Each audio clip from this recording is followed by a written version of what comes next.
Pemirsa, Kementerian Investasi melaporkan realisasi investasi hingga semester 1 2024 mencapai 829,9 triliun rupiah atau meningkat 22,3% secara tahunan. Adapun penanaman modal asing masih menjadi penyumbang terbesar realisasi investasi dengan kontribusi sebesar 50,8%. Kementerian Investasi atau Badan Koordinasi Penanaman Modal mencatat realisasi investasi mencapai 829,9 triliun hingga semester 1 2024. Angka realisasi ini meningkat 22,3% secara tahunan. Selain melaporkan nilai realisasi investasi, Menteri Investasi Bahlil Lahadalia juga mengungkapkan realisasi investasi hingga pertengahan tahun ini telah menyerap 1,2 juta tenaga kerja baru. 829,9 triliun tumbuh 22,3%. Kemudian penyerapan tenaga kerjanya itu 1.225.042 orang. Dengan target dari 1.650 triliun, kita sudah mencapai 50,3%. Alhamdulillah. Jadi kalau siapa yang menjadi penerus saya ke depan, dia tinggal mencari 49,7%. Jadi udah alhamdulillah. Dan kalau kita melihat dari target Renstra kita itu hanya 1.239 triliun. Renstra ya. Bahlil merinci realisasi penanaman modal asing atau PMA hingga semester 1 2024 mencapai 421,7 triliun rupiah, tumbuh 16,1% year on year. PMA masih menjadi penyumbang terbesar realisasi investasi hingga pertengahan tahun ini dengan kontribusi sebesar 50,8%. Sedangkan realisasi penanaman modal dalam negeri atau PMDN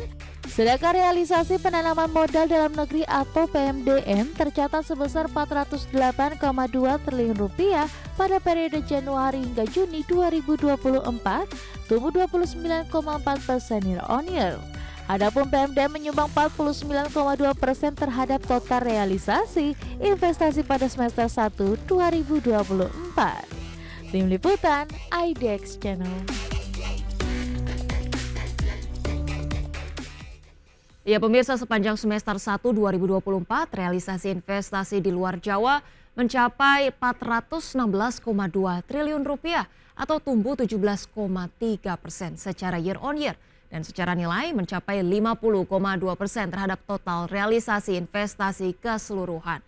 Kemudian realisasi investasi di Jawa mencapai 413,7 triliun rupiah atau setara dengan 49,8% terhadap total realisasi investasi pada semester 1 tahun ini. Sementara itu pemirsa, terkait dengan serapan tenaga kerja, Menteri Investasi Bahlil Lahadalia mengatakan investasi di semester 1 sebesar 829,9 triliun rupiah telah berhasil menyerap sebanyak 1,2 juta tenaga kerja. Bahlil menjelaskan penyerapan tenaga kerja tersebut didominasi melalui penanaman modal dalam negeri dengan nilai investasi sebesar 408,2 triliun rupiah dan menyerap tenaga kerja Indonesia sebanyak 738.202 orang. Sedangkan untuk penanaman modal asing dengan nilai realisasi sebesar 421,7 triliun rupiah berhasil menyerap tenaga kerja sebanyak 486.840 orang. Sehingga pemirsa, total penyerapan tenaga kerja di semester 1 2024 ini tercatat meningkat sebesar 375.000 orang dibandingkan pada semester 1 tahun sebelumnya yang hanya mampu menyerap tenaga kerja sebanyak 849.000 orang. Selanjutnya pemirsa, seiring dengan penanaman modal asing yang masih mendominasi realisasi investasi di Indonesia, lantas negara mana sajakah yang tercatat sebagai investor asing terbesar bagi Indonesia pada kuartal 2 tahun ini? Berikut kita simak informasi selengkapnya. Kementerian Investasi mencatat ada 5 negara yang mencatatkan realisasi investasi terbesar di Indonesia pada kuartal 2 2024. Menteri Investasi Bahlil Lahadalia melaporkan bahwa Singapura menempati posisi teratas dengan investasi sebesar 4,6 miliar dolar Amerika. Diikuti oleh China dengan 2 miliar dolar, Hong Kong 1,9 miliar dolar, Korea Selatan 1,3 miliar dolar, dan Amerika Serikat sebesar 0,9 miliar dolar Amerika. Nah, negara mana saja masuk 5 besar? Ini adalah Singapura, Tiongkok, Hong Kong, Korea Selatan, dan Amerika Serikat. Kalau kita lihat di Singapura 4,6 miliar, kemudian Tiongkok 2 miliar, Hong Kong 1,9, Korea Selatan masuk nomor 4 nih, 1,3, dan Amerika Serikat. Jadi 5 besar ini Korea Selatan menggeser Jepang. Biasanya Jepang, tapi ini sangat dinamis ya. Kalau ada pilpres pasti saya katakan mau lagi bersaing pencalonan, tapi sudah tidak ada pilpres jadi sudah selesai. Ini tinggal investasinya aja yang bersaing.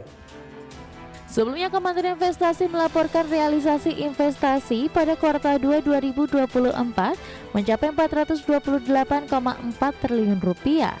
Tumbuh sebesar 22,5% secara tahunan dan naik 6,7% dibandingkan dengan kuartal sebelumnya. Pada kuartal 2, penanaman modal asing menjadi penyumbang terbesar dalam realisasi investasi dengan capaian 217,3 triliun rupiah atau berkontribusi sebesar 50,7% dari total investasi. Tim Liputan IDX Channel. Ya pemirsa, dalam pernyataan terbarunya Menteri Investasi sekaligus Kepala BKPM Bahlil Lahadalia mengungkapkan kondisi ekonomi global yang tengah goyah. Bahkan ia mencatat ada 95 negara yang menjadi pasien dari Dana Moneter Internasional atau IMF. Pemirsa, Bahlil mengatakan banyaknya negara yang mengajukan bantuan dana ke IMF menandakan goyahnya kondisi ekonomi global. Namun ia mengatakan meski kondisi ekonomi sedang tidak baik-baik saja, Bahlil bersyukur investor asing masih percaya untuk menanamkan investasinya di Indonesia. Hal tersebut terlihat dari arus masuk investasi asing ke Indonesia yang mencatatkan kontribusi positif hingga paruh pertama tahun 2024. Sementara itu seiring dengan upaya BKPM untuk mencapai target investasi di tahun 2024, BKPM juga mengungkapkan bahwa di tahun depan pemerintah kembali menaikkan target investasi menjadi 1.900 triliun rupiah. Angka tersebut meningkat dari target tahun 2024 yang sebesar 1.650 triliun rupiah. Sehubungan dengan meningkatnya target investasi di tahun 2025, Deputi Direktur Deregulasi Penanaman Modal Kementerian Investasi, Theo Pita Tampu Bolon, ini mengatakan bahwa capaian target realisasi investasi yang sangat besar tersebut memerlukan kontribusi yang erat antara pemerintah pusat dan juga daerah, pelaku usaha, asosiasi, akademisi, dan seluruh kalangan masyarakat. Dan selanjutnya pemirsa, tak hanya investasi di sektor konvensional. Kementerian Investasi juga melaporkan capaian realisasi investasi di sektor hilirisasi. Lantas seberapa besar capaian investasi di sektor hilirisasi sejauh ini? Berikut sudah kami rangkum informasinya untuk Anda. Kementerian Investasi mengungkapkan nilai investasi di bidang hilirisasi pada kuartal 2 2024 mencapai 105,6 triliun rupiah. Investasi hilirisasi pada kuartal 2 tersebut didominasi investasi pada sektor mineral mencapai 70,9 triliun rupiah.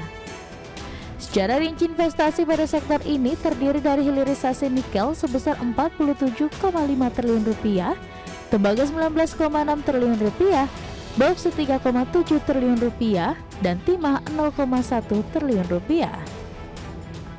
Total hilirisasi pada kuartal kedua itu sebesar 105,6 triliun rupiah atau 24,6% dari total realisasi investasi di kuartal kedua.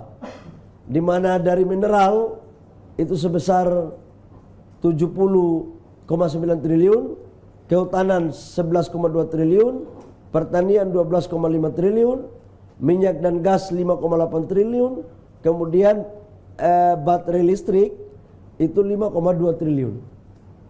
Totalnya 105. Selain sektor mineral, investasi hilirisasi juga tercatat di sektor kehutanan sebesar 11,2 triliun rupiah, sektor pertanian 12,5 triliun rupiah, minyak dan gas dengan total 5,8 triliun rupiah, dan hilirisasi pada ekosistem kendaraan listrik mencapai 5,2 triliun rupiah. Sementara itu terkait raihan realisasi investasi secara keseluruhan, Kementerian Investasi mencatat realisasi investasi pada kuartal 2 2024 sebesar 428,4 triliun rupiah. Angka tersebut tumbuh 22,5% secara year on year dan naik 6,7% dibandingkan kuartal sebelumnya. Tim Liputan IDX Channel.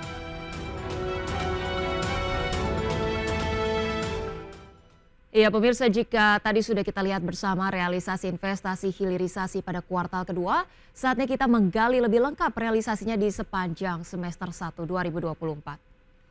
Berdasarkan data terakhir yang dilaporkan oleh Kementerian Investasi, realisasi investasi di bidang hilirisasi pada semester 1 2024 mencapai 181,4 triliun rupiah. Investasi hilirisasi periode tersebut setara dengan hampir 21,9% dari total realisasi investasi semester 1 2024 secara keseluruhan, yakni sebesar 829,9 triliun rupiah. Pada semester 1, realisasi investasi di sektor mineral khususnya smelter mencapai 114,1 triliun rupiah dengan smelter nikel sebesar 80,9 triliun rupiah.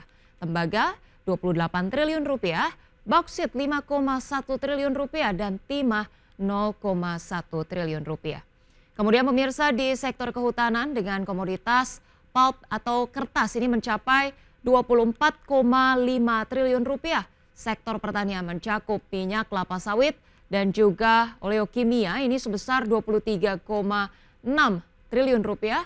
Dan kemudian realisasi hilirisasi di sektor migas mencapai 13,2 triliun rupiah untuk pengolahan petrokimia serta sektor ekosistem kendaraan listrik dengan realisasi hilirisasi mencapai 6 triliun rupiah. Dan sementara itu terkait dengan investasi hilirisasi, BKPM memastikan bahwa Indonesia masih menjadi daya tarik investasi dengan sumber daya alam yang melimpah dari sektor energi terbarukan. Di sisi lain, transformasi ekonomi dari industri sektor primer ke industri berbasis nilai tambah alias hilirisasi masih menjadi salah satu sektor yang memiliki potensi besar dalam menyerap investasi. Ya pemirsa, apapun itu sektornya, baik di hilirisasi ataupun di sektor-sektor lainnya, kita harapkan pemerintah dapat benar-benar mencapai targetnya yaitu 1.650 triliun rupiah di tahun ini. Dan tentunya manfaat dari investasi ataupun pencapaian angka-angka tersebut tidak hanya kita lihat dari peningkatan angka-angka agregat, tapi betul-betul manfaatnya dirasakan oleh masyarakat daerah. Dan pemirsa, kita cukupkan informasi di segmen ini. Pastikan Anda masih bersama kami dalam IDX First Session Closing.